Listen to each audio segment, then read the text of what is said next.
Usually, for the whole scene, yeah, I think a lot of performers are really busy, usually in October. This year, not as so much. And for me personally, October is usually the time I get booked the most. But this year, nothing.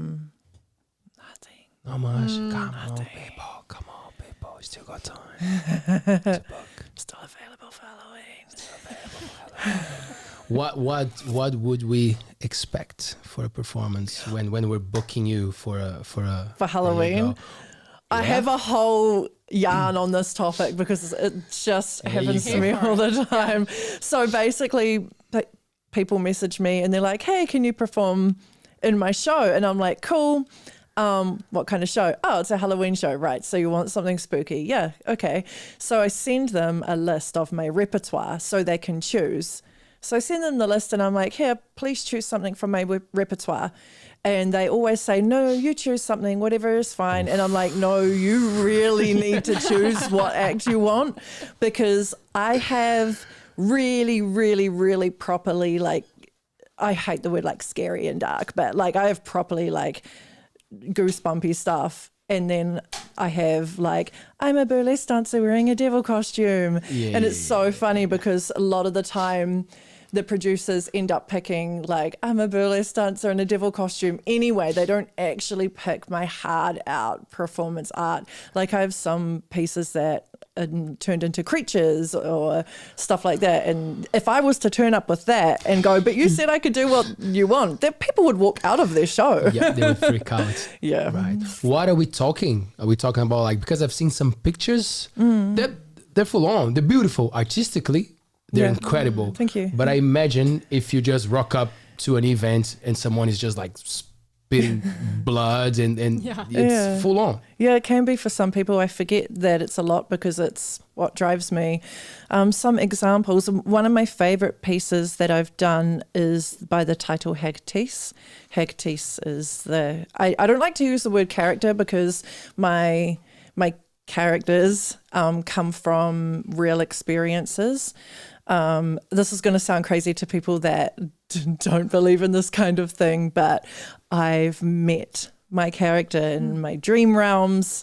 I'm the kind of person that believes in this kind of stuff. So I go to sleep and I go somewhere else and then I wake up and I have to rip myself back to earth. It's a lot. So yeah, my character Hagtis, I meet in my dream space and I based the look of this character off a sculpture that my friend had done. He's an amazing sculpture artist. They're a couple, they both are artists. His name's Ryan Shaw, who made the sculpture. So aesthetically, the character is based off Ryan Shaw's sculpture, but the character itself is something that's very real to me.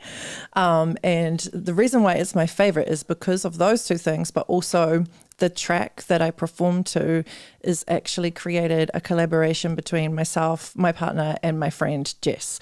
So I'm not usually very comfortable with my voice. I can't sing, but my friend encouraged me, "Well, why don't you make some vocals sometime?" And I recorded these vocals, not singing, just sounds of a creature. And then my partner, he mixed it all into, order. Yeah. Made it make sense. I sort of told him I want it to go like this. I want it to start here and end here. And then my friend Jess put ambient sound and some other sounds and turned it into music. So it was a big creative collaboration, and it's one of my favorite things I've done. But it's not burlesque performance art, and people get really freaked out by it.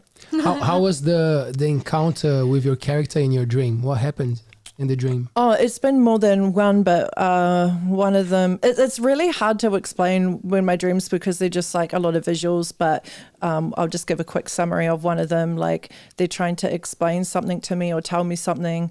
The one where the hag visited me I was at some random house and I was just walking in and out, and then she took me into this side room, and in the side room I was meant to discover something, but my friend was also there and the hag was trying to show me something. So the hag wasn't to scare me, but she's a scary thing. Nothing really exciting happens in these dreams. They're just there. They're just there. Yeah. Do you remember your dreams, Chloe? Yeah. But my dreams are all, I don't know. I'd have those repeating dreams that are basically based on, like when you're feeling stressed or whatever, they come back as your anxieties. Yeah. Like I had one last night where I was in a busy mall and I'd lost both my kids and I couldn't find them through the crowd of people. And I woke up and I was like, can I just hug you a little bit tighter because you're still here?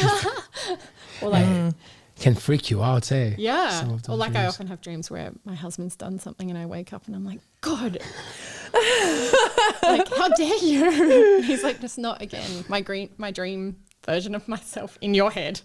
So your dreams feel real to you when you wake up? You feel like they were real?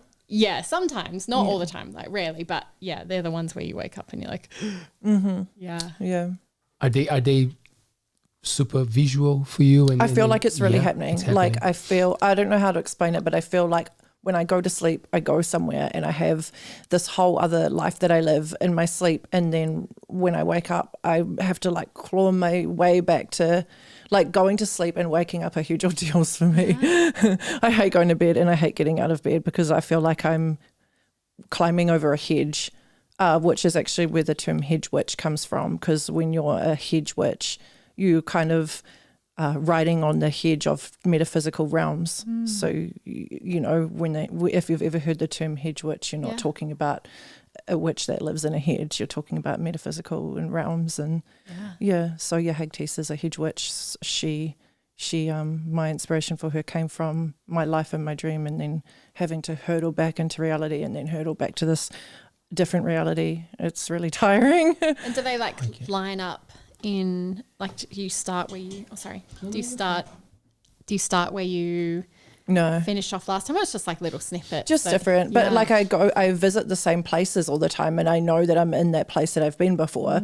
Like there's one house that I always go to and I know that I know where it is and I know what it is. It's nothing in this real world, but in my dream I consciously know that I'm there. Yeah. And I know that I'm back in this house again, and in this house this is my world. And yeah. Man, that's cool.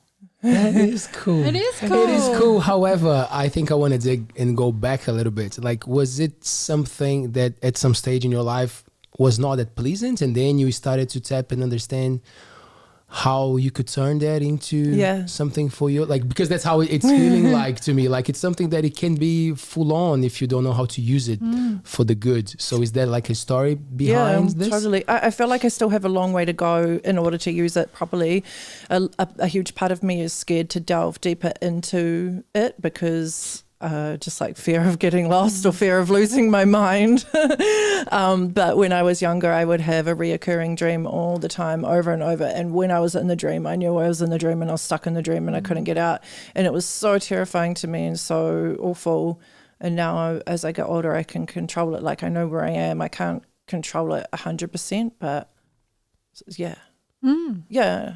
Yeah. And when you were young, how was that? Like, how did you start tapping into the things that you do now? Was it something that someone in the family was already doing, or you had some inspiration? You had some people who you always loved? Was it music? What I always wanted to perform. When I was a kid, I was a ballerina, and my favorite thing about doing ballet wasn't the training; it was the end of year recital.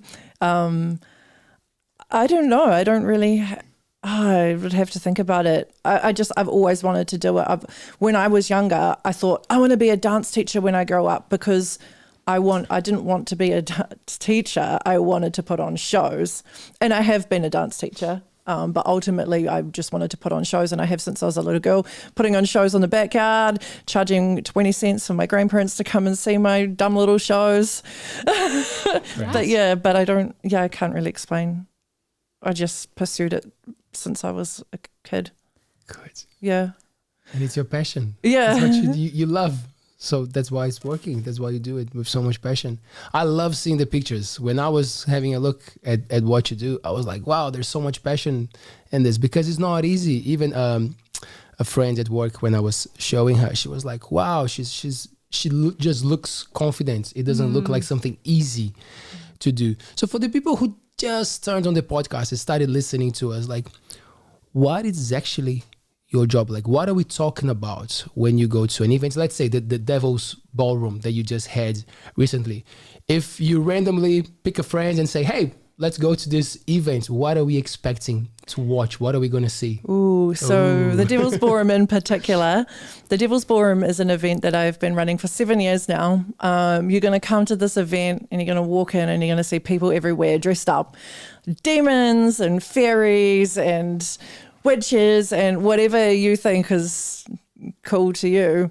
I started it out as a place for like alternative people to be, goth, metal, because I found at the time there wasn't a lot going on. And I had actually just gone back from living in London, and in London there was some cool things going on, and I was like, I want to do this here. And also because there was nowhere for me to perform. No one was hiring me 7 years ago to do my scary, spooky shit. So I had to make a space for myself and my other friends that I knew wanted to do it too.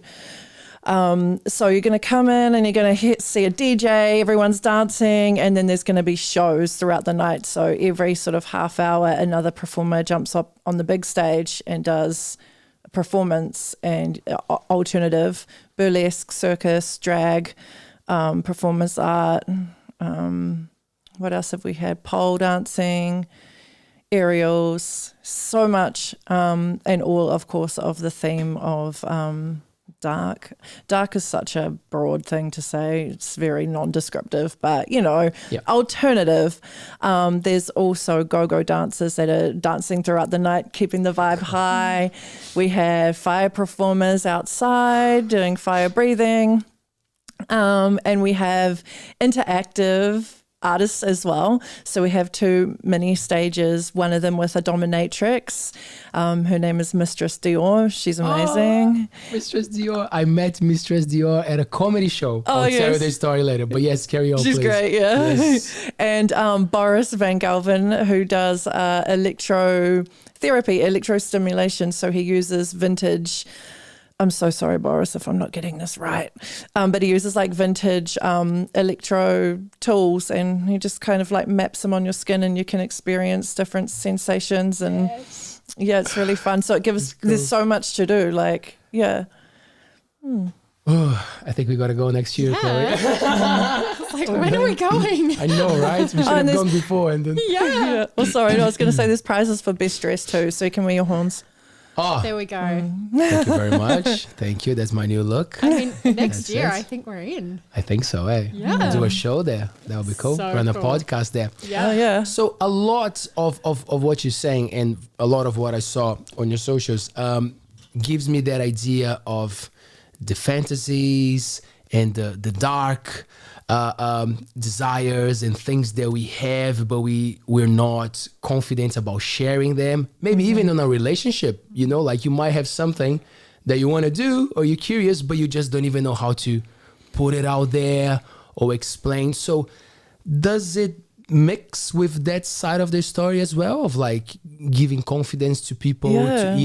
Yeah, totally. Like I've had messages from people saying they've met their current partner at a Devil's Ballroom, or people that are already together who have gone as a couple to the Devil's Ballroom and then come out feeling a little bit more confident to try new things. So the Devil's Ballroom isn't a fetish event in itself. It's a performance art, it's DJs, it's a party, but we have that fetish element, and people come and expect to dress up, and then people might never have dressed up in, I don't know, fishnets in their whole life, and then leave feeling like, oh yeah, I can do this now. Like, it lets people be a little bit more open with their fantasy side. Sounds like a really cool place to like start the conversation. Like, yes. Like, yeah.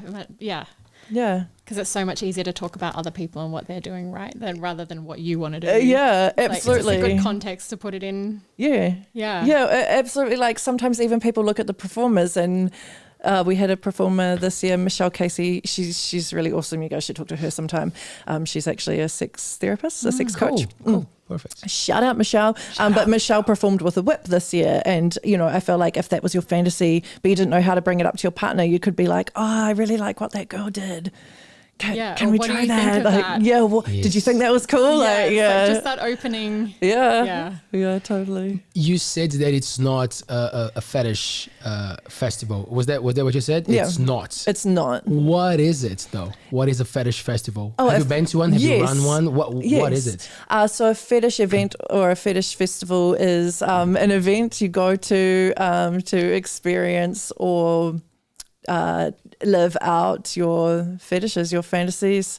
The fetish. So as audience, you can participate. Yes, Cool. yes. So I mean, there's not really much going on in Auckland as big open ones, but there are like many like discreet ones that aren't like open to the public. But like in London, there were fetish balls that were really huge, and you would go along, and it's again interactive artists, so you can find dominatrixes there, or take a partner and try some things. Suspension. Yes, I've seen suspension artists at fetish balls. Yep. What's the name of the one that you use the ropes? Is it Shibari? Yeah. Yeah, so that sort of thing, that happens at fetish events. Yeah. I like the topic because it's something, as I said before, that I feel like most of us, if not all of us, will have some sort of thoughts about those things, like, and the more you avoid, the worse it gets, because maybe it's something simple. Maybe it's way simpler than what you're thinking, like, and there's a lot of people out there who enjoys the same thing. I feel like platforms, maybe like, I don't know much. We're going to have a girl who runs a successful OnlyFans channel, but I feel like with technology nowadays, there's more room, at least for conversations. You can find those people more easily and try to find your tribe. Is that am I right to think like that? I would believe so. Also, I think, like you said before, some people don't even really know that they want these things. Like, for example, a friend of mine brought 3 guys along to the Devil's Ballroom with her, and they were like normal, really normal dudes. They had no idea what they were in for, and they weren't going to come, but she convinced them to come, and then I saw them sitting outside and they were like, this is so cool, we're going to come next year. And they were just like regular dudes who just thought that they would never go to something like that in their life. They got dragged along and they love it. Like, you just don't know until you try.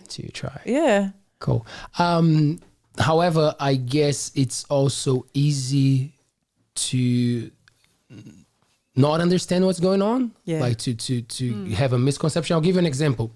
I worked at there's a very famous spa space here in Whitianga. They have thermal pools and everything. So I worked there for a few years, and then it was not a common thing, but every now and then you would have someone coming and asking, like how like happy ending, like how, like coming ready to pay, like not even wondering if it was a thing, like just expecting that sexual element to be a thing in those spaces. And how is that part of the job? Like, is it part of it? If you find it, like, is it easy to get to those revenues if you want to? Like, will there be people there who can facilitate that and take you to that? Or it depends where you go? Do you have to know how to start those conversations? How is it when it comes to the actual part of like, I really want to experiment like fetish and get more into something that a professional, someone can lead me into that? Those spaces would help with that if you just want to understand even how to start, because that again, that's what I'm thinking. Like, someone might have a thought, but they don't even know how to start, or they might go to the wrong place and ask the wrong questions, right? Do you mean my events in particular? Maybe, yeah. I would say not really. So obviously Mistress Dior is there, and she has her own dungeon. So people can connect with Mistress and visit her in her dungeon, but that is not a full service situation. But I think because this is the crossover, people started to think maybe this is a full-blown fetish event and started to come expecting more than what it is. Right. And I actually had to start putting out disclaimers saying this is not actually a sexual event, this is not actually a fetish event. So come and enjoy yourself and have a little peek it's just a taste, and that if people want more, they need to get involved in the fetish community. Right. There Yeah. you go. Right. That's what you're asking, right? Yeah. Because that's what I'm thinking. Sometimes like the same as the spy space. You're in the wrong place, dude. Yeah, wrong place. You're in the wrong place, man. Totally. And it's not that like we are Nocturne Sanctum, that's my company. We're very sex positive. And we actually have an event called Concept Stage Spot, which is designed for strippers and for sex workers to perform in. So we are very sex positive, but it's not something we facilitate. Yes. And there was something recent in Auckland, right? With the strippers that they were... that's in Wellington. It's all over New Wellington? Zealand. So it originated in Wellington. I don't really want to get too much into it just for political story. reasons. Yeah. But there was some problems going on in the clubs, and a group of girls got mass let go all at once. And so that drove a union to start, which has been something that has been lacking for a long time. But when 1 or 2 or 3 strippers get into problems, it's kind of like a little bit dispensable. But when you have like 19 people at once, it's harder to just ignore it. So it's a positive movement. And that's all I'll say. There's the unions, Chloe? Getting people to fight for your rights. Doesn't matter what you do, right? Yeah. It's just a topic we got to be careful of, because while we want to fight, at the same time, I'm a stripper, by the way, we still need our job and we still need to work in the club. So we can't fight too hard. Yes. I mean, we want to fight. I'm not part of 19 Fight Up for the Still, conditions to be reasonable and good for the professionals, right? Yeah. How long have you been a stripper for? I started in 2011, so 12 years. 12 years. Long time. Did you start in New Zealand? Were you here? Yeah, in New Zealand. Yeah, I started in Auckland. Yeah. That's how I know Chris. That's how you know Chris. Chris Gill, shout out. Yes. He used to run karaoke's here. Yeah. Not strip clubs, but yeah. When you work as a stripper, is it possible to, well, I guess each case is a case, but like to make a living out of it, or most strippers will have jobs as well, other jobs? It depends if you do it full-time or part-time. So when I started, I was stripping full-time 5 or 6 days a week, and it was my sole income and I lived off it. Now I probably strip once every 2 or 3 months because I need to top up from my life as a starving artist. Yeah. Right. Yeah. And what about the venues? Are they like, is there a good amount of, is there space for that in New Zealand? Oh yeah. Would you find it? There's lots of strip clubs in New Zealand. Yeah. But do you mean for the events I'm putting on with the strippers? No, just because obviously different, yeah. Kinds so of I work in a strip club, and the strip clubs are around and they exist. But then my show Concept Stage Spot, which has had two sessions now, we're going to be doing that annually. It's everyone in that show are strippers or sex workers, and we perform a show in a venue, and everyone you see in that show is a sex worker. And they can do whatever they like, whether they want to perform a striptease, pole dance, stand-up comedy, drag, burlesque, circus. Like it's there so they can have a platform. And I started that because I got dismissed a lot when I told people I'm a stripper. They thought, oh, well, you're going to be shit. You're not going to be a good performer because you're a stripper. So that's why I started Concept Stage Spot. I perform all the time. Oh, yeah. I'm a good performer. Yeah. Let me tell you how hard it is to hold the crowd of like drunk men who are there just absolute on the rack, to hold their attention. You really, I mean, obviously you got to have ample assets of the flesh kind. Yeah. No, you don't need that. No, you don't need to have that. You Chloe, just need a shining personality. I think it's your... Oh, is it? Yes, I think so. Yeah, Taylor just reminded me. Thank you. Do you want to come and grab it? Yeah, Taylor will come here and grab it. Oh, thank you very much. See my horrible watch tan line now. Wow. It's bad. You, so 12 years. I think you sense that in our in that bio that's the time that you've been working with adult entertainment. Yeah. 12 years. I would say that it's probably the work class that a lot of people will have a wrong idea of what it is, but when you understand who are the people doing it, you see how together they are, open-minded. Mm-hmm. Am I right to say that? Absolutely. Yeah. Because the burlesques that I met and the boys who came to Fitianga to do like a male's show, like a stripper, it was so cool to chat with them. We had a great conversation, you know, like dancers, people passionate about the arts and making people feel good. And just coming with a big open heart, right? Instead of coming with a lot of judgment and assumptions. Everyone thinks that we're like wind-up dolls and we only exist when you walk in the club, like, or that like, I don't know, we're not real people, or we're all, you know, I don't like to say the bad things, but, you know, people always think that just all the trashy stuff, you know. And look, don't get me wrong, that is out there, but it's so few and far between. More often than not, like, the people who are stripping or doing sex work are the best people and just normal people. People forget that we're just normal people like everyone else. Like, and that it's easy. Like, people think it's easy. It's so not. Man, it's so hard. Like, if you've ever tried to get on a pole and do a pole dancing class, you'd be like, this is so hard. So hard. Yeah. And normal people cannot do this.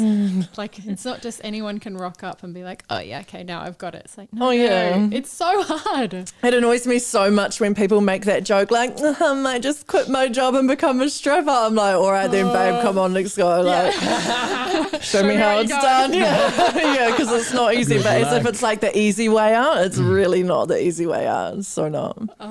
Yeah, it's a business like any other, and to make it work, you have to think that way too. Yeah. How do you work with your mindset, your headspace to be in doing this job that is dealing with a lot of people who might be both sides of the spectrum? A lot of them might be 100% comfortable with who they are and what they want, and they go for you because they trust you and they know what you're doing and they get the best out of it. But I guess there's a lot of people with their traumas or insecurities or not understanding what's going on. So how it's for you, the one receiving and giving? I just don't receive it. I don't receive it. I used to get, I think I used to get upset about it or whatever. I used to get bothered, like if people in the club had bad things to say or people outside of the club. But now I have zero fucks to give about it. Like, I don't know. Like, I suppose that's a really stink answer. Like, maybe you wanted something profound, but there's nothing profound. That is profound, actually. It is. It's a life lesson. Yeah. It's how you're operating. It's how you sing it. Yeah. But before, as you said, was maybe not that easy. Yeah, I think, well, I'm very privileged in the sense that my family and my friends all know what I do.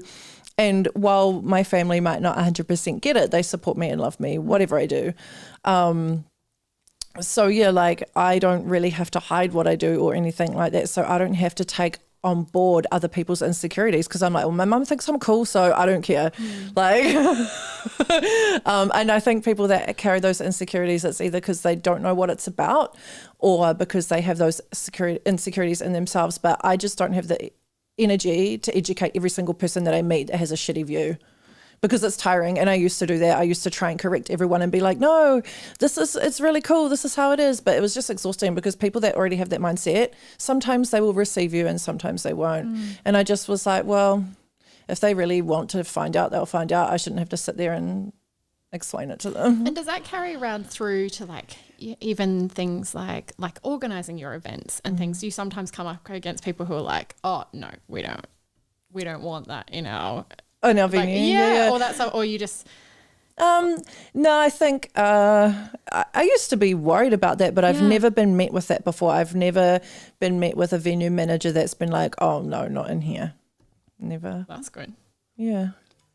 Interesting, eh? Oh, that's my phone, sorry. It's all good. And when there was something that we were chatting on the way here, you said, oh, I'm gonna have to talk about pain, something specific, you know, like, and I was like, cool, I'm not gonna spoil that because you're preparing for that, but it is a very interesting part of our lives. Yeah. So I guess you have your own take on it. So the thing that I'm speaking on is, I should really like plug this for them, but I can't remember the details off the top of my head. I'm a busy woman. I'm speaking on a panel. I think it might be next week in Auckland. I'm posting it on my socials, so if anyone actually wants to hear the full story, they can jump on my socials and have a look. But basically the discussion is around pain and art, and we've been given a few questions so we can sort of pre-think about what we need to talk about. And for me, like, a lot of my art is channeled pain. So like my sort of thing is catharsis through flesh. So getting this release or this cathartic outlet through my body. Right. Okay. So for, you know, and that's all kinds of pain, like mental pain, emotional pain.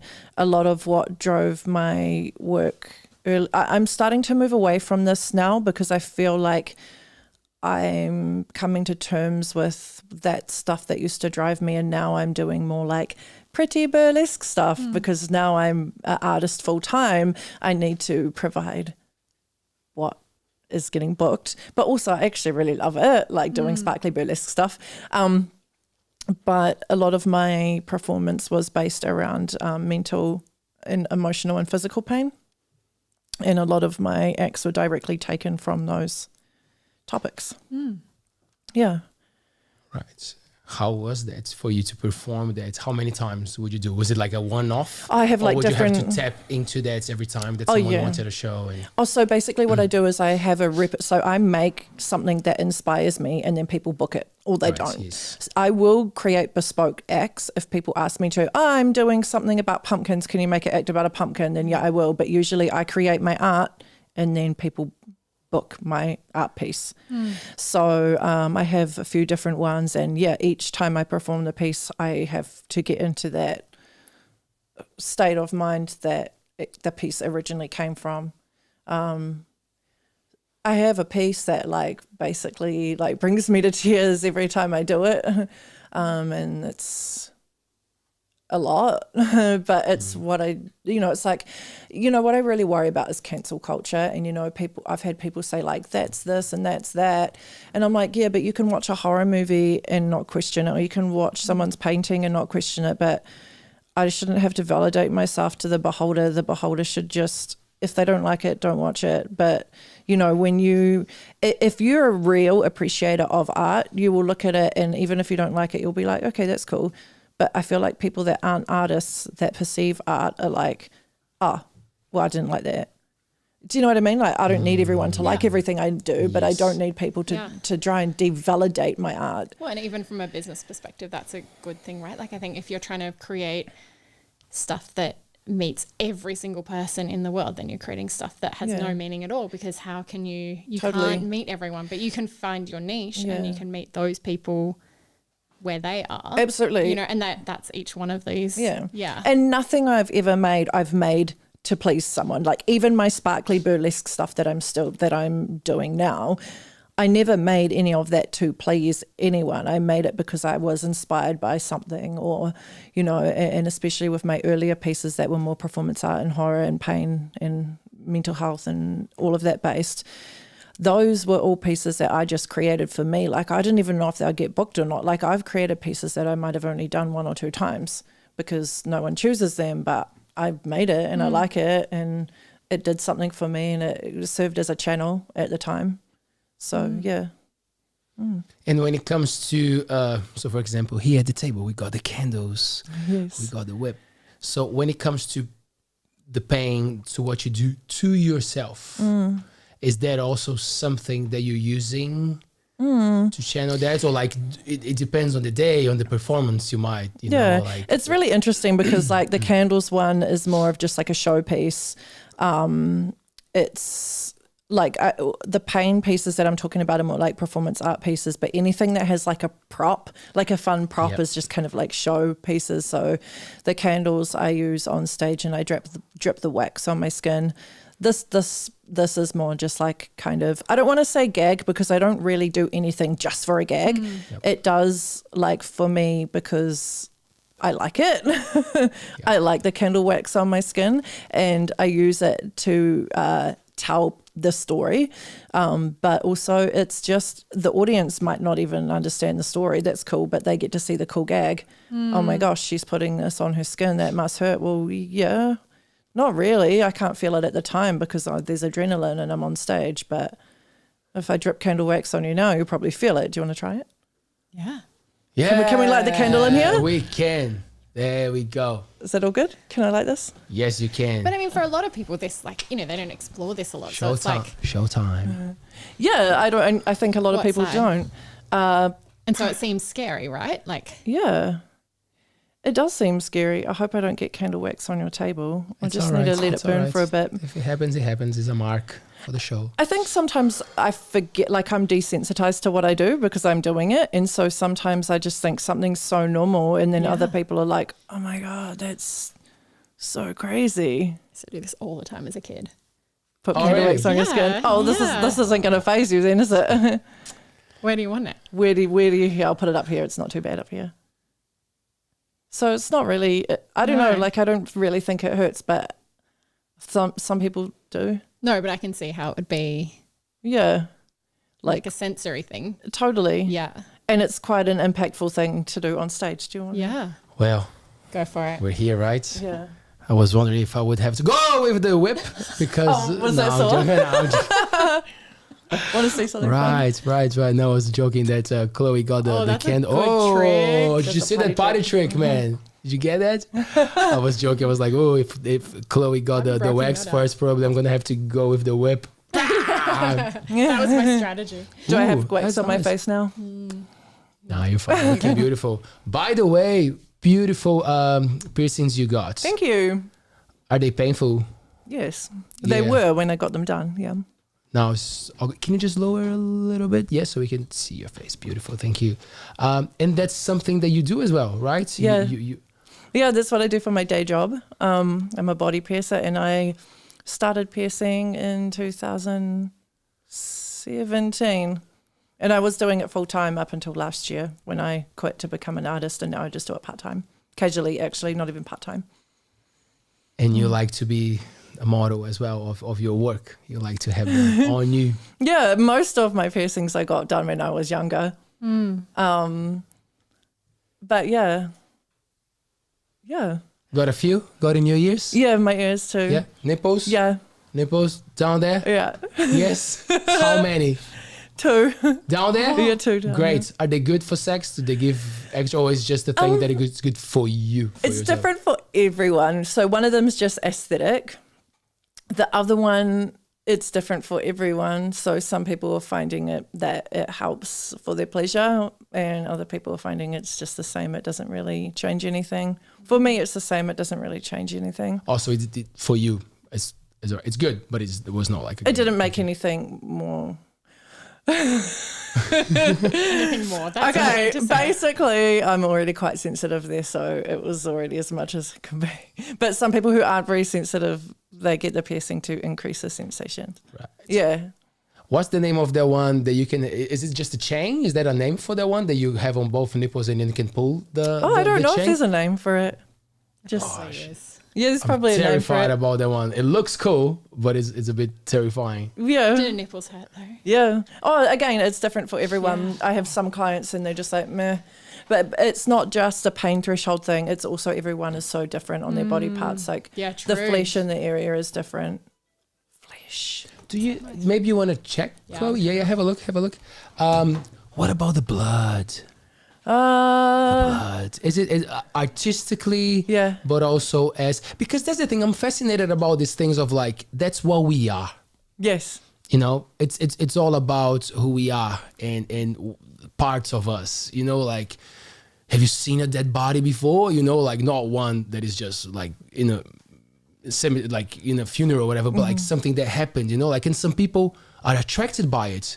If there's an accident, they're going to have a look. And some people are the opposite. They cannot even get close to it. Yes. Same with blood. I feel like that there's a similarity there, you know, like some people are like, no, they pass out. And some others, they actually, I don't know, there's a pain element to it, so I don't know what it is, but there's something that it's tribal. It's us. Totally. Do you mean the blood that I use within my performances or my day job? I think both. Both. Within my performance, it signifies our life force, because it is. All humans have blood, and it's obviously a visual aspect too. It can tell a story using... I mean, look, there are performers that definitely just tip blood on them and it doesn't mean anything. It's just for a Halloween show. But there are other performers that really use the use of blood in their performance as symbolism, life force. My good friend Vixen Temple uses a lot of blood in her performance as well, and I would say she's agreeing with me. It's not just there for fun and aesthetic, it's there to explain the story or symbolizing stuff. And in my day job, you get a lot of people, some people are really freaked out by blood and some people are not. For me, I'm not bothered by it, unless if I'm in control of it and it's there and I know it's happening, then it's fine. But if I was to like walk past someone bleeding out on the street, I don't know what my reaction would be. I've never come across that before. So have you, Chloe? Not bleeding out on the street. No. Would you like, how do you react to blood? Like have your own or having to help someone or something? I'm a woman. I think women all are good. used to it. All good. Yeah. See it every month. It just is. Yeah. But I've pierced women that are still freaked out by blood. Yeah, like I've got friends who sometimes, faint. oh my goodness. But it's different. Men are worse though. Yeah. I mean, not to gender stereotype, but like really. But like I've had people on the table that are like, oh my God, am I supposed to be bleeding this much? And I'm like, that is not even like a lot. It's such a minute amount and they're freaking out about it. Yeah. It's just, yeah. I love my job. I love my job. What about the tats? What about the tattoos? I don't do tattoos. I just have them. But you got a few. I have. Yeah. Like, do they mean something, or is that what you mean? Yeah. Some of them Where do. did you get them? I got them all over. Most of them I have done by Steph. She's currently working at Two Hands Tattoo. Shout out, Steph. Yeah, shout out, Steph. Thanks. She did most of mine. And then I have other ones done, just bits and pieces here and there from various artists who I think I like their artwork, or some of them are home jobs. No, I only got one home job done when I was 18 and I just didn't know any better. I feel like lots of people who have lots of tattoos, Totally. everyone has a home job. Everyone, yeah. If you're So-and-so's uncle. yeah, absolutely. Yeah, if you've got multiple tattoos, at least one of them's a home job, surely. Yeah. Have you been to some cool places around the world, performing or visiting, traveling? Yes, so I've performed in, actually, no, not really. Like, I've performed in Adelaide a few times, but that's just across the ditch. It's nothing like, Radelaide. Yeah, Radelaide. Yeah. I lived in London with hopes to perform, but that was really, really early on in my career as Nocturness, and I just didn't know anyone. I went in there cold turkey. I didn't have any leads or anything, so I did one show there. It wasn't my performance. I was doing a go-go. I used to strip in New Caledonia, which was really fun. That was cool. I was scheduled to perform in Texas, of all places, before COVID, and then COVID hit, so my flights got cancelled, obviously. So that was going to be my big overseas performance, and yeah, it didn't happen. Bummer. Maybe next year. Yeah. See? I don't know. They will watch Altbays. They'll be like, oh, yeah. bring her. Someone book that woman. Yeah. Someone overseas, Someone please that book woman. me. And don't expect for me to pay my own flights because I ain't got any money. There you go. This is one thing that I try to do with Nocturne Sanctum as a company, because as a performer, people are like, hey, I want you to be in my show and I can pay you whatever amount of money that's not even enough to cover my makeup, let alone my flights. And then you end up taking all these gigs that are not paying. And I think that happens with all artists. But what I do with Nocturne Sanctum, I'm booking an out-of-town performer. I pay their rates and their flights and whatever they need. because, okay, I don't have heaps of money, but that's why my ticket prices are more than, other shows might be $30, $40. My ticket prices are 60 upwards for some of them. Not all shows. I still have some affordable shows to come to. But, people wonder why my ticket's so expensive, because I'm paying the artist properly. And, I think that people who are consuming our art need to understand that we need to pay for it.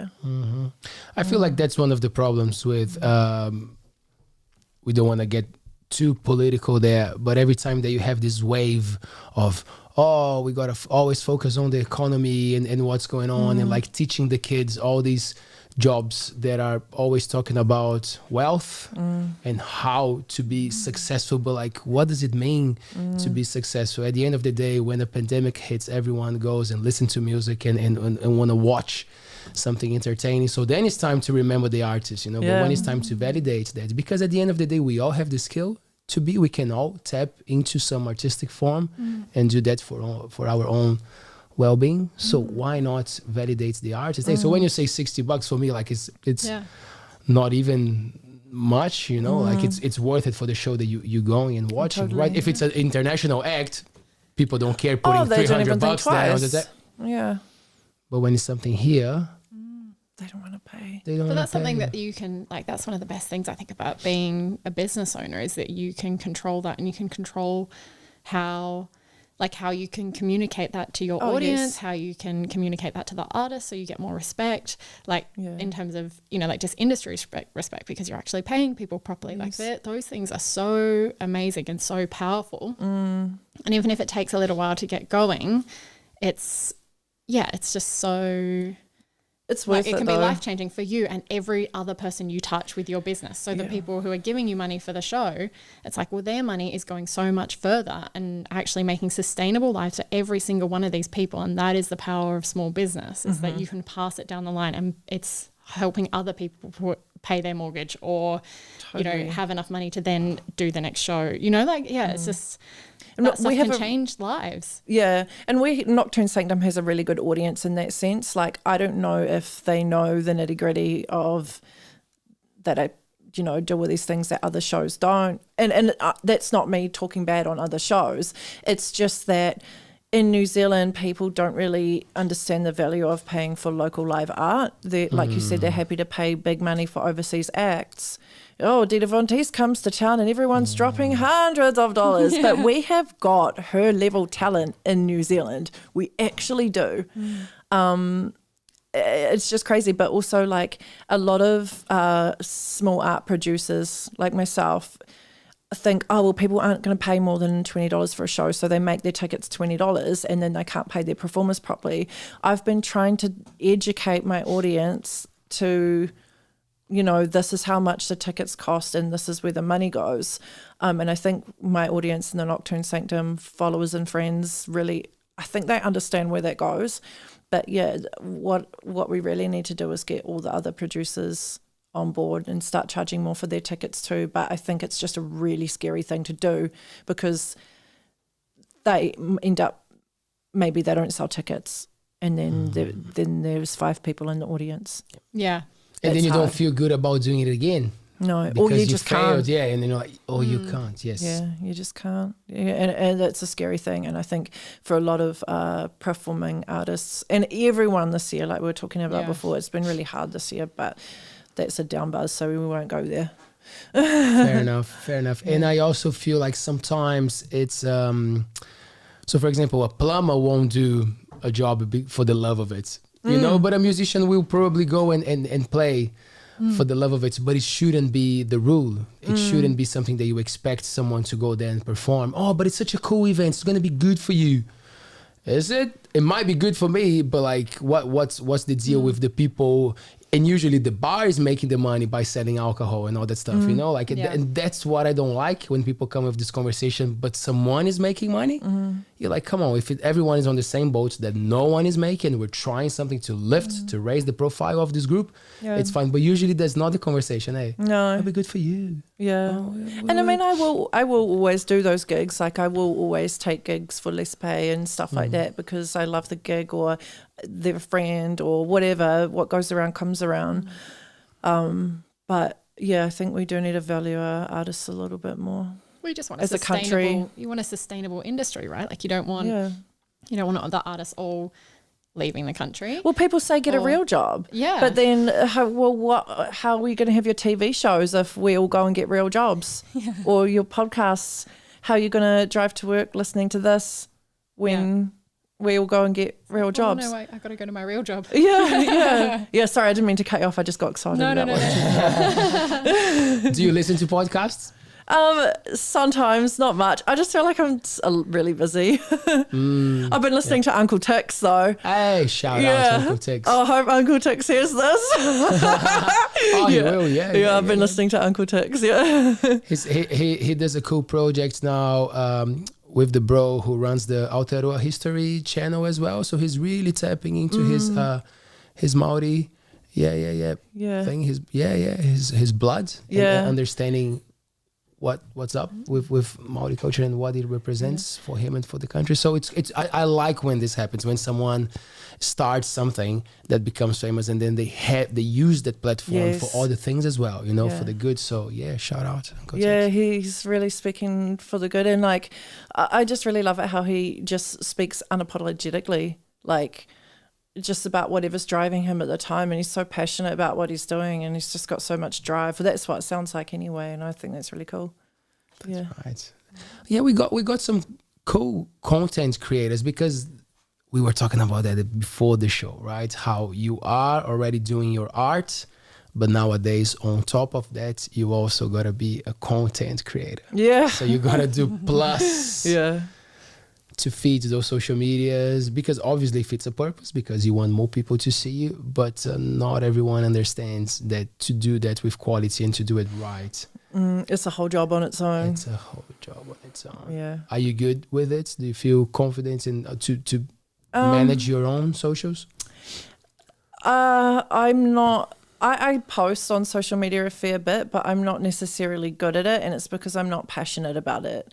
I do have a friend that helps me a bit with photos and stuff. Shout out, Gabby. But yeah, like what I really struggle with is my art is my performance, but then I have to go and create another whole art form to be able to present my art. Like people want to see reels and they want to see all of this, and I'm like, yeah, but you could come to my show and watch me do my show, but no, I need a post about it, or someone who's painting, right? It's not enough for them just to take a photo of their painting and put it on Instagram. They have to make a reel about their painting, and they have to do all the bells and whistles, and they have to do that whole art form on top, because social media is an art form, but they have to do their art plus another art to even get noticed. Why can't we just do the art that we want to do? I just want to do my stuff, man. Yeah, I know. Yeah. Struggle is real, eh, Chloe? Yeah. all the things. How much time do you reckon you actually separate, you put aside? Well, not put aside because it is your job, but like how much would you say for social media? Including like engaging with customers and stuff. 100%, yes. I don't know, probably 8 to 10 hours a week. And that's, so the content gets repurposed a fair bit. I tend to repost stuff, and I'm getting smarter about that. But yeah, like it's a huge part. But for me, because we're an e-commerce store, I kind of picture it in my head as like it's the people who are walking past the shop window. Like they see you down the main street. Yeah. They're walking past your shop window. They might send you a message. That's them walking and having a look around. And it takes anywhere, like the average for e-commerce is like anywhere between 8 and 15 like interactions. So you got to get these people and get them to interact with you before they'll feel the trust to then make a purchase. So that's the way I try and think of it. But it is annoying when you spend all this time and you think you've created something that is of value to the customer and it doesn't get served to the customer, because that's obviously not in your power. So it's like the only thing you can do is create the content if people see that. Yeah, so I tend to try and manipulate it with what I have. So I have a Facebook group and I have like big email list, that sort of thing. So I'll manipulate it by sending people to who I know are already engaged to it. Yep. But that takes time in itself. Like that's another thing that you've got to do, and then you're not actually doing the work that needs to get done to create more products or whatever, like just the general admin of running a business. So yeah, that all takes time. It is frustrating because as like a small business owner, and you say that you have to have X amount of interactions with someone before they'll feel comfortable to purchase off you. Do you think people have those interactions when they're going to buy some AirPods? No, they just go to the store and buy the AirPods. Yeah. They don't message the owner of Apple and go, oh, hey man, really want to buy these. Are they cool? And do you know what I mean? Like, and this is the thing about being a small local business. There's an element of accessibility there, and you always have to be accessible to people, and you're on show all the time, or you're on answering to people all the time. And oh man, sometimes you're just like, why can't, people will walk in and buy a pair of shoes without questioning the shopkeep 100,000 questions about the shoes. So why do they want to question you 100,000 times about your thing? Like, anyway, no, I'm salty about that. Can you tell?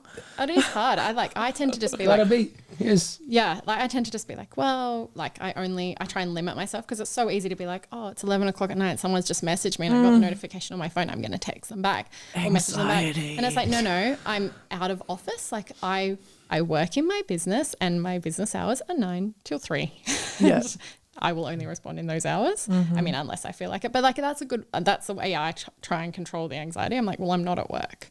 And even though I can see it, I'm not at work. Got to turn it away. Yeah, I'm like that too. It took me ages to actually just do my work in my work time. Yeah.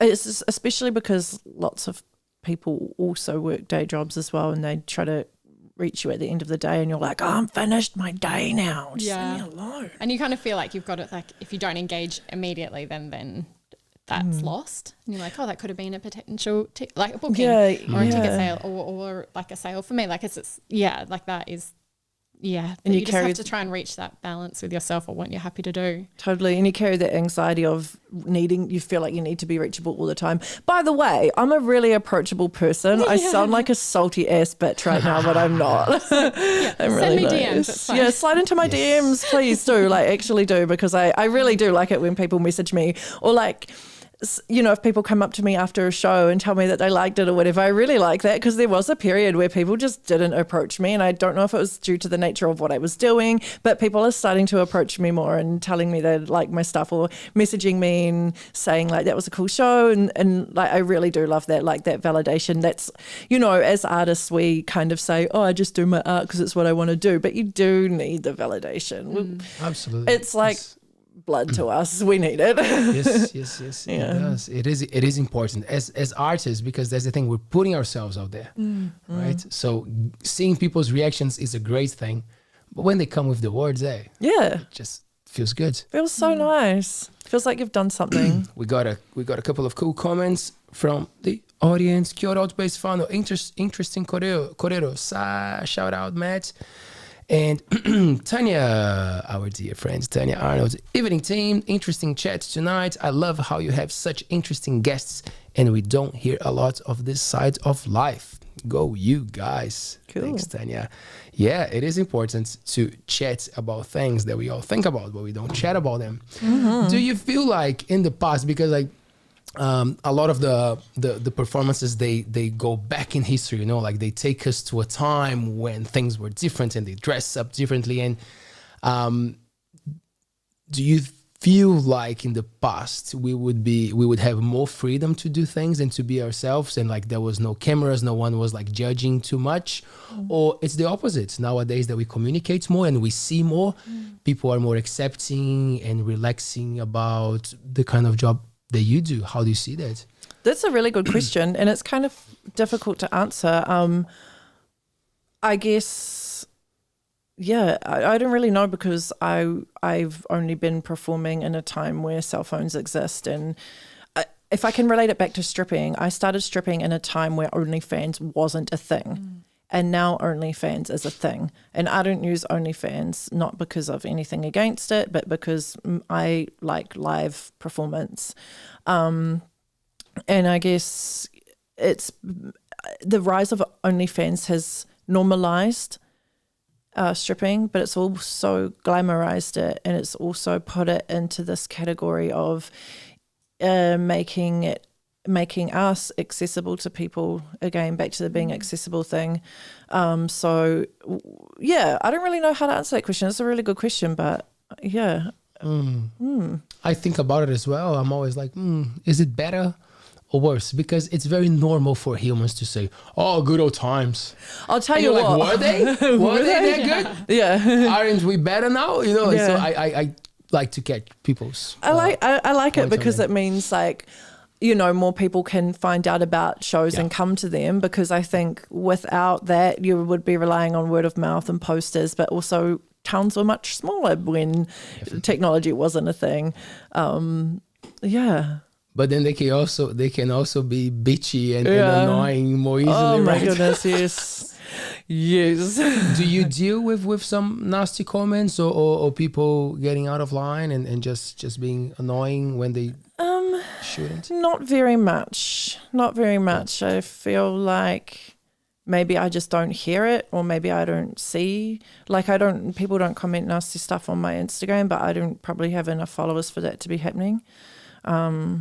And to my face, not really, maybe once or twice. It happens more in the strip club, you know. Oh my gosh, something you said before made me think, you know, I was thinking about technology and performance, but I was thinking about when I was younger, partying and just doing fucked up crazy shit. Like, I'm thankful that there was no cell phone recorders when I was a teenager, because if there were cell phones, people whipping out their cell phone and just going, look what she's doing. Look, we'll put it, I was a stripper before I was a stripper, and that's all we'll say. And I'm glad cell phone cameras weren't around when I was different times. 15 different angles from everyone's phone. And the alcohol as well, right? It played a big role in your life, you said? For that time of your life? Yeah, I just used to drink quite a bit, and pretty much most nights I would drink more on my night off than I would at work, because at work I still had to be functioning and onto it. I didn't really drink a lot at work, but if I was out, I would, every single time I was drinking, I would be blackout drunk. So I don't drink anymore. Maybe I might have a cocktail with a really nice dinner at a restaurant, but maybe that's going to be once every couple of months, maybe once every 3 months. Yeah. But I was just... Good old times. Good times, yeah. What do you think, Chloe? What do you think about this relationship with what we show, with what we hide because of what is accessible? And I don't know. I just think it's so interesting. Like, your experiences would be so, like, it's even like just the reference to OnlyFans. It's like, oh, well, it's like before you would only experience strippers in strip clubs, right? Or like a private show. And then now all of a sudden you can have all access to all of that would be out in public in a supervised environment, assuming. And then now you can get access to that in your own home. And there's there's good things and bad things about both of those. Like, I can see pros and cons, but I don't know. I just think it's a hard thing to manage. Like, the way I don't show everything of my life on our public socials. But and like, as my kids get older, I show less and less of them. It's just, I don't know. It is. I think everyone has to come to their own place where they're happy with how much they show and what they want to show. I don't think anyone, like, there's no standard that you have to meet. You can share as much of your life if that's what you're happy to do and you're comfortable with it, or not much at all. I think everyone has to make that own decision for what, and that can change. Being comfortable with it, because before the show we were talking about the photo shoots, for example, that you see people, you see photos from your friends from the events that you were part of, and you find them amazing, and then you look at your pictures and you don't like them as much. However, you put yourself out there. That itself, it's a big thing. So what about that? What about having your body as the artwork, as the thing that you're putting out there? Do you have any thoughts of like, in the future, or like a tattoo that you get and then you feel like, oh, am I going to be okay with this? Like, how does it work by seeing your body as the thing, as the product? My body is the product. It can have it can play on your mind a lot, because maybe you feel like you have to be a certain shape or a certain way. And, you know, that's what's amazing about burlesque is supposed to encompass all body shapes and all body types and everything like this. There's always talk in every industry, though, whether that's really true or not. As far as I believe it's true. But yeah, it's always hard when you're not feeling at physical peak and you get some photos back that are not flattering. It really kind of messes you a little bit. But as I get older, I'm dealing with it a lot better. Or am I? I don't know. Maybe I just think I am. Something else you said I wanted to answer and I just forgot it. It's gone. Well, but you kind of joked about it because you don't know if you are getting better or not. But what maybe is for sure is that the way that technology came to you, it's probably easier to deal with compared to younger people who are bombarded by it at a time that, as you said, you were more insecure when you were younger, but at least you didn't have the thing triggering you all the time. And nowadays that can be a big problem, right? That could be it. That could be part of it, I would say. But also I've been privileged when I was younger with having a thin body that I never had to work on. So it could have been that I just never experienced it, social media aside. You know, I don't know if it was a social media thing or not. Like I just never, I always struggled with my body image, don't get me wrong. But I was privileged with the way that my body looked. Now I'm getting older and I have to go to the gym. God.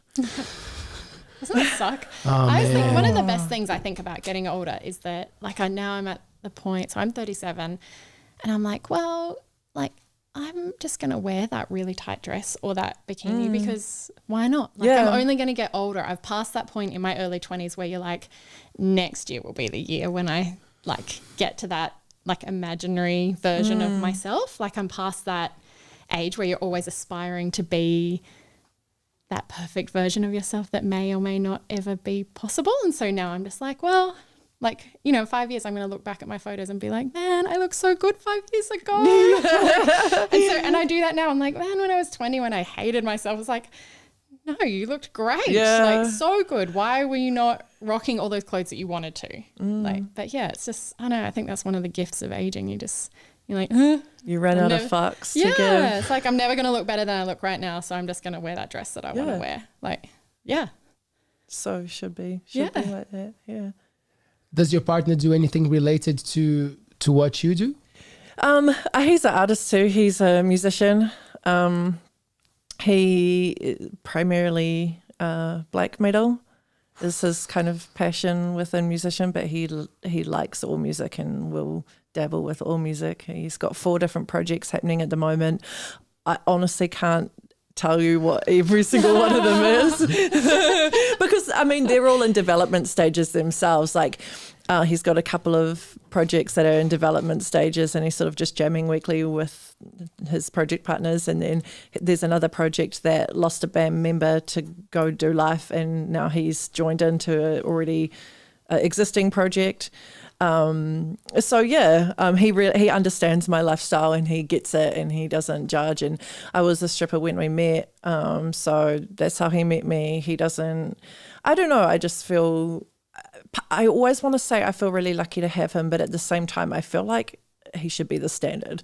Like, because for me, when I think of my partner, he's like how I wish all men were. Yeah. Just like amazing, understanding, supportive, never talk shit on me, never. And it's like, hang on, wait, that should be the bare minimum, shouldn't it? Yeah. But unfortunately it's not. But like, yeah, he's everything wonderful and totally supportive and comes to some of my shows and does never think anything bad of it or anything. But I guess it's because he's also an artist too. And he experiences a lot of the same things that I experience, especially when he was in one of his other bands. Not any, like in the black metal scene, well known, but that's a very, very small niche in New Zealand, very small. But, you know, he would do crazy shit on stage and I guess like, you know, have girls that were like, wow, he's so awesome or whatever. And it doesn't bother me. I think it's cool. I like it. Nice. But you are right. expecting that behavior to be normal. And I feel like it's empowering for us when you know what you want, you know, because sometimes it's even worth it being single if that's the case, and just do that for yourself, you know, instead of, because well, we're all aging here, right, Chloe, as you said. So you see friends sometimes going through mistakes that you committed, or you see them committing the same mistakes again, and that thing with like, can't handle a moment in life that you're single, can't handle time with yourself, you can't wait to make that mistake again. But are you looking for what you just said? Are you looking for someone who will be supportive, who will like you no matter what? Or no, are you just trying to fill up that gap, and then whatever comes you will try to fit, but it won't work? Oh yeah, I used to do that a lot. I used to just try to fill the gap, and then when I decided I was happy on my own and I was pursuing my own things, and then he just ta-da appeared. Not ta-da. That's your jazz hands. No, that was drums, right? That was drums. Yeah. I don't know. What does he play? What instrument? He plays bass guitar and even harder. and vocals and bass guitar. Yeah. So are you into metal, black metal? Or, I'm not like I'm not an elitist, you know. Okay. But you can headbang. Yeah. Nice. Yeah. But hey, back to the relationship thing. Again, empowering, right? Especially for the things that you're doing. If you're not comfortable with that, it's just not going to work. No. You're going to suffer more than going to get something good out of it. Oh yeah, for sure. Come on, kids. Are you listening to this? Shit. Hey, JT. What a life, hey, man. Gotta love yourself first, motherfuckers.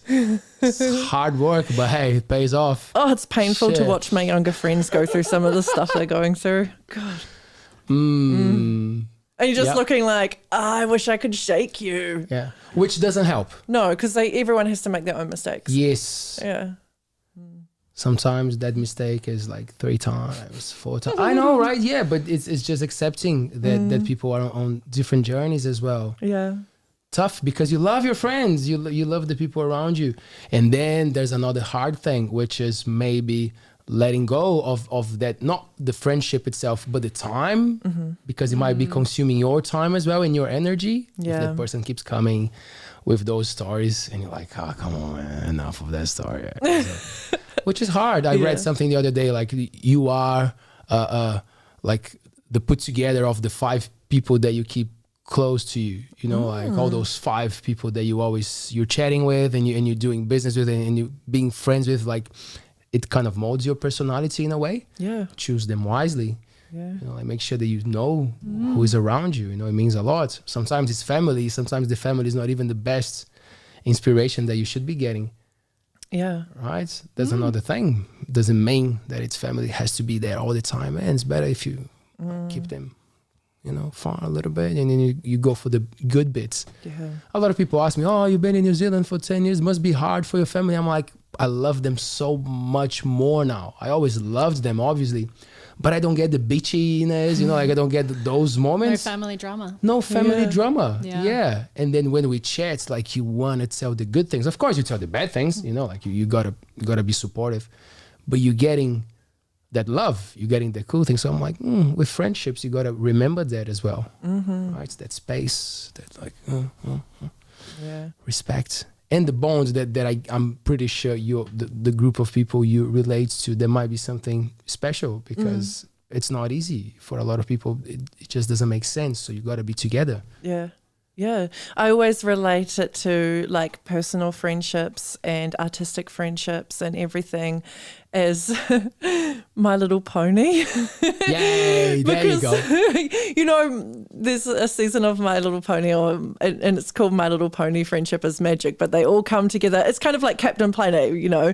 Captain Planet can your powers fucking combine, and then, you know, you summon Captain Planet or whatever. Do you get that reference? Yeah. So it's like same with My Little Pony. I love My Little Pony. It's so occult. But, you know, all the ponies come together to create this magic. And that's how I feel about my business and my art. Like, and that when you said, you know, you are made up of your 5 closest people. And I feel like that's so true. Like, my best friends that I love so dearly are also people that share my artistic vision, or I share theirs, or we're supporting each other. Like, I just idolize my friends, and I realized I idolize them as friends and artists. And I've spoke about them or touched probably most of them throughout this as well. But yeah, and my family too. I'm so privileged to have the best friends and family, because I know this life is not an easy journey, but you know, my family don't judge. My nana knows what I do. My family knows what I do. And I look up to my family too. Like, my sister's a bodybuilder. That's cool. Yeah, she's fucking cool. So yeah, like, she, you know, I look at her and I think, oh, I want to be like her. And she motivates me to go to the gym when I don't even want to go. I just picture my sister in my head and I'm like, yeah, okay, what cool. would she do?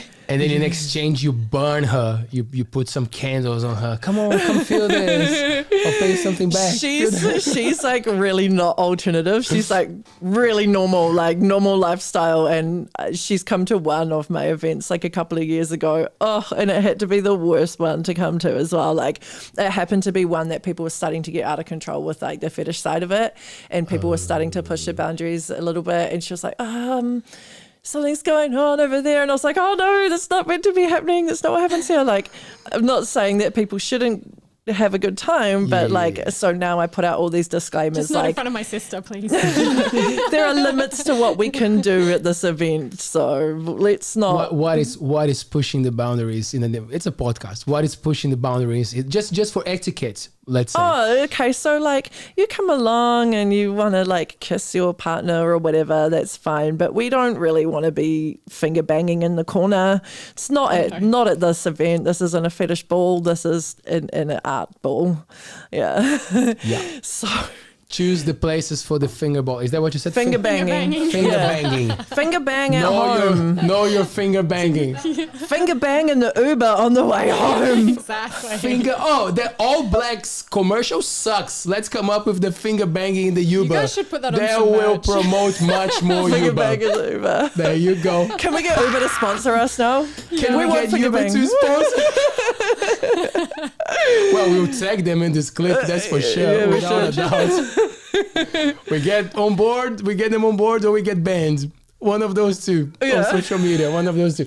Okay, so etiquette in the show. No finger banging. Kissing is fine. Yeah, people, passionately, it's all good. People can Yeah, passionately kiss. Just but let's keep not it cool. finger bang. Yeah. Finger bang. I love speaking a second language. For that. I learned. Oh new yeah, I stuff. literally had to put a disclaimer out like this No is finger banging. Yeah, I was like, this is an event with fetish elements, not a fetish event. And I'm so glad that people are comfortable there. That's the whole thing. But like, this isn't a sex party, guys. Come on. Yeah. And I'm not against them either. Yes, but it's not what I'm doing time and here. place, Yeah, yeah. time and place. Read the room, guys. Read the room. Amazing. I love this. What's coming up? How do we find you? How do we get in touch? Yes. Let's do that. Okay, so important how to part. find me on Instagram, I am _Nocturness _. So that's nocturne like night and S like countess. Nocturness on Facebook, and Instagram is also Nocturne Sanctum, so like Nocturnal Sanctuary, and same on Facebook. Events coming up on the 30th of November. I have probably the silliest show I've ever done. Most of my shows are serious and alternative and really deeply creative. This is also creative, but it's called Fellowship of the Bling. I'm a Lord of the Rings fan. And I have got 9 companions. Wow. I am a 9th of the companion, but we have created a Fellowship of the Bling. So it's basically, I don't like to use the word variety show because I feel like we're not just chucked together. We do. It does have some kind of flow, but we're not following a storyline. Like we're not a story. We are still a variety show, but yeah, it's gonna be silly and sparkly and sexy and serious. There's gonna be 9 of us performing Lord of the Rings themed acts of various kinds. Pole, drag, burlesque, striptease. We're going to talk to Molly from the Monkey House to bring that event to Whitianga. That would be cool, eh? So cool. Cool. Yes. Thank you. Anything else coming up? Anything else that we should be looking forward to? That's it for this year. So Fellowship of the Bling is the last one this year, but please jump on my socials and make sure you actually turn on your settings so that you see, I'm like looking down the camera as I'm saying this. Yeah, do it. Set it so that you can see my posts because the algorithm sucks dick hard. And not in a good, fun way either. Nah. So yeah, please follow those socials. I'm sure they will be tagged in. So 100%. Thank you so much. How cool. Thanks for having me, guys. Did you have fun, Chloe? So much fun. I have like a million more questions. I'm going to hit you up please, no. afterwards. Ask something else. Come on. Before we wrap it up, come on. Is there something that you got there? Chloe saves the question. Come on, Chloe. Well, I just have one like very, like basic question. Yeah. Is how do you train to become a stripper? You don't. You turn up and you go, hey, I'm on a job. And they go, all right. Can you dance? You don't even have to dance. Like, honestly, there are so many strippers that can't dance. It's all about being approachable and gentle and kind because people come into strip clubs, they don't want to be judged. They want to be accepted. You could be a shit dancer, but that's fine. Just shimmy around. But you just need to be smiley and happy and you just need to approach people with care. That's the main thing about being a stripper.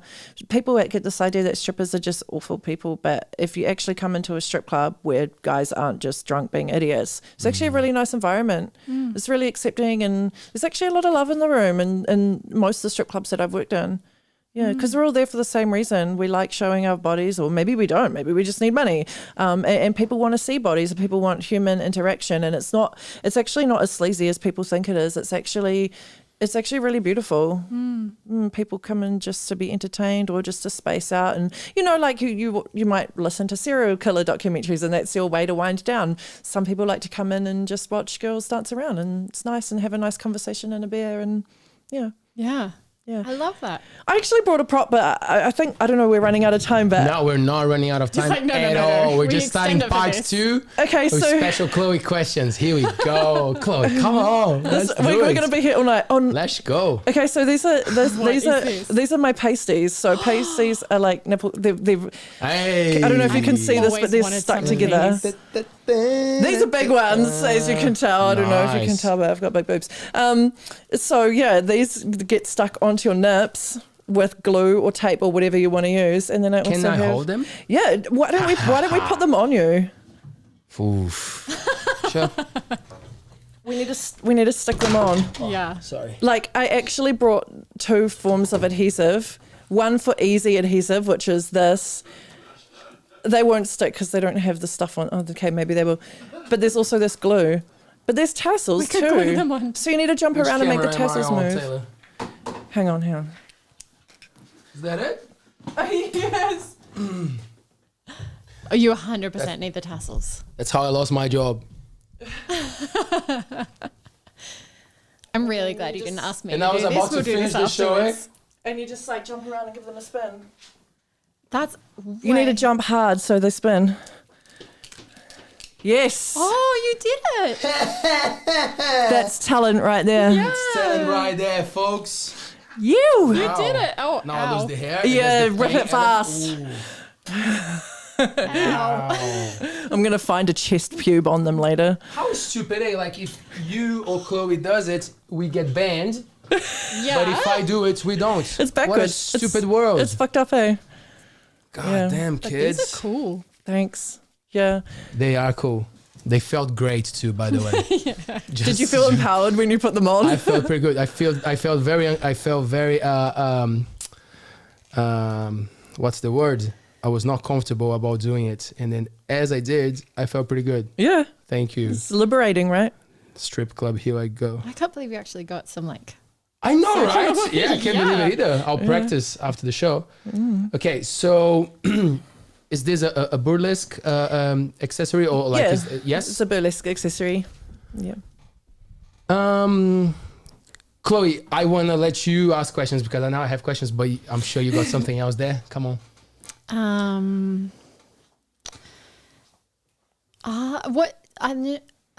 Okay, sorry. I had like two competing questions in my brain at once. Go for it. I've seen a couple of burlesque shows, but I want to know what you like about doing them. It's a creative outlet. So I started as a stripper, and then I decided I wanted to do some kind of performance. But naturally, because I had years of stripping behind me, my natural reaction was to want to peel the layers off. So then I started putting that into my performance, and then I didn't actually think I was a burlesque performer. A bunch of burlesque performers were like, "You belong with us." And I was like, "Oh, is what I'm doing burlesque?" And they were like, "Duh, it's burlesque." And I was like, "Oh, wow, I just thought I was doing performance art and being naked at the same time." And they were like, "Yeah, that's what burlesque is." So yeah, that's that. That's yeah. What is the thing with men performing? Is As burlesque or stripping? Both? So men can be strippers. I actually work with Club Burlesque, which is run in Auckland, and Club Burlesque, it's actually Men of Steel first. So Men of Steel is a male strip review, and then the company also has Club Burlesque, which happens in seasons. So that male strip review happens every Saturday night. They'll be taking a break for Christmas. And I think Friday nights too, when Club Burlesque isn't happening. But I think there's no male strip clubs around. That's, mostly they go around and tour in venues. But in Auckland we have that. We have Men of Steel. And burlesque, yes, males can do burlesque. Sometimes it's just called burlesque. Sometimes it's called boylesque. Sometimes it's draglesque. Sometimes people don't like to categorize it based on their gender. So it's just however a person wants to identify. That is what sort of subgenre of burlesque they go into. But it's all burlesque. Yeah. Fantastic. That might be me. Maybe. I think you're going to career. I made it spin. I know. I'm so impressed. JT can't believe he's looking at me like, I don't know why I'm here. Did I sign up for the... Huh? Oh, he's making fun of my bald spots now. That's bullying. Bully. Do you want to try the pasty on? Do you want to try it, JT? Oh. I'll try this one on you, bro. This one here, man. That's what I'm waiting for. That's why we're going to finish the show so we can try this one. YouTube can handle the whip. So we have to do off air. That's a great chat. Would love to bring you back to have another conversation with us. Yeah, we usually bring guests to be co-hosts, so we can bring one of your cool friends and you can come and co-host with us if you like the idea. Oh, amazing. Oh, I have so many friends to choose from too. I'm sure you do. I'm sure you do. Send you on a list. Thank you very much. Just before we finish, Mistress Dior. So we go to Auckland and we went to a comedy club, and then you just buy the seats, right? You don't know who you're going to sit next to. And then there was Taylor, May, and Ethan, a friend of ours. And then there was this beautiful lady sitting at the table, and then Leo can't keep his mouth shut. So we're chatting, hey, hi, what do you do? Blah, blah, blah. And I don't remember how we got into that, but it was something that she said, oh, but if you do that, I'm prepared. She meant like, I can do something about it, you know? And then I said, can you?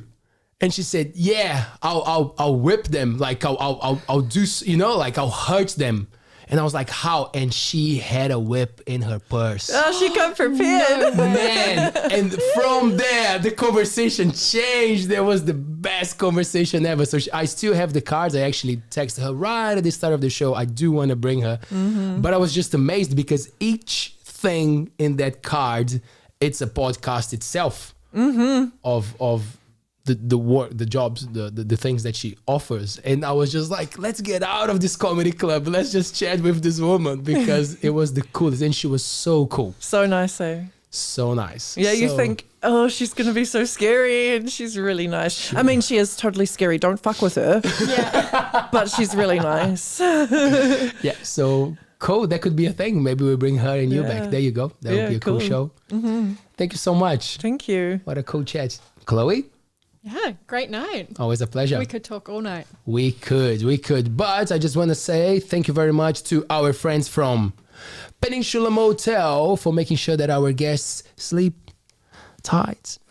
And, in Fitianga, how was that hotel room? All good? So nice. Nice, eh? Fred came to say hi. Good man. So if you are coming to the Coromandel, I think they still have some room available for Labor Weekend. So if you are coming down, Peninsula Motel, 93 Albert Street. Cooked Coromandel for that beautiful Kai, Mexican food, and Fitianga, beautiful food. How's the food? So good. For our friends, make sure to check them out as well. Cooked Coromandel, we had them on the screen during the show, so I'm sure you saw that. And Barrier Air, how was that flight? Amazing. Tiny plane? Yeah. Tiny plane. Bit scary? Oh, I used to be scared of flying, but not anymore. Not it was anymore. Great. Cool. And I saw the little story of you actually having a look, trying to take over the plane. I'm like, go, do it. Yeah. Cool. Yeah. So Barrier Air, they do regular flights. Fitianga, Auckland, Great Barrier Island. We had them on the screen as well, because I always forget the places where they fly to, but we had them on the screen, so make sure to check them out. And thanks again. We're live every Tuesday and Thursday, so make sure to I forgot what I was saying. Bye. Ciao.